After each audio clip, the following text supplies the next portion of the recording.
mbuzini, asema nisije nikauziwa mbuzi katika dunia. Kwa hiyo inatakiwa tujuane kwanza, kazi anaiweza. Inna lillahi, kujuana huku siko kule alikokuzungumza Bwana Mtume Muhammadin sallallahu alayhi wasallam.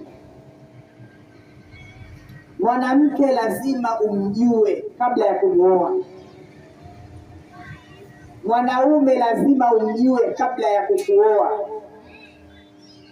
Tukirudi nyuma miaka ya 90, 80 huko, kama nilikuwa sijazaliwa, na wasikia wazee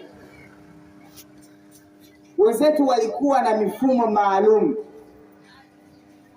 Mtu anataka aolewe, kijana anataka aende kupeleka posa, wanatoka wazee kadhaa,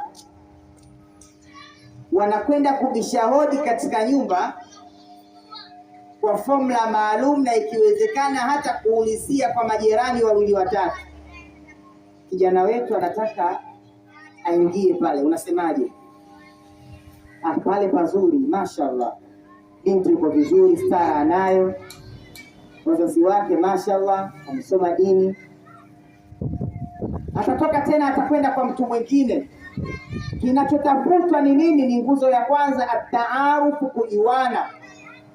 Lakini ukirudi katika Qur'ani, aya ambayo inakwenda kutueleza uchamungu wa aina mbili, takwa ya bia, takwa ya kimazingira na takwa ya nafsi, tunapata kitu at-taaruf, kujuana, inakuwa ni safina kwenda kuijua ndoa. Allah katika Qur'ani anasema, ya ayuhan nasu inna khalaqnakum min dhakarin wa untha waja'alnakum shu'uban wa qabaila, lengo litaarafu, inna akramakum inda Allahi atqakum.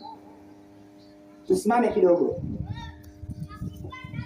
Mwenyezi Mungu katika Qur'ani anataka aoneshe umuhimu wa kujiwana, ili mradi mwanamke aufikie uchamungu, ili mradi mwanaume aufikie uchamungu.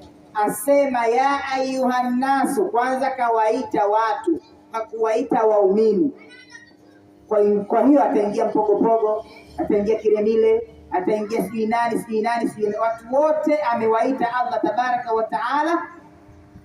Anasema ya ayuhan nasu inna khalaqnakum, hakika yetu sisi tumewaumba nyie, min dhakarin wa untha, kutokana na jinsia mbili, mwanaume na mwanamke. Waja'alnakum shu'uban, tukawajalia kwamba nyinyi ni mataifa, wa qabaila, na makabila tofauti tofauti, Wanengereko,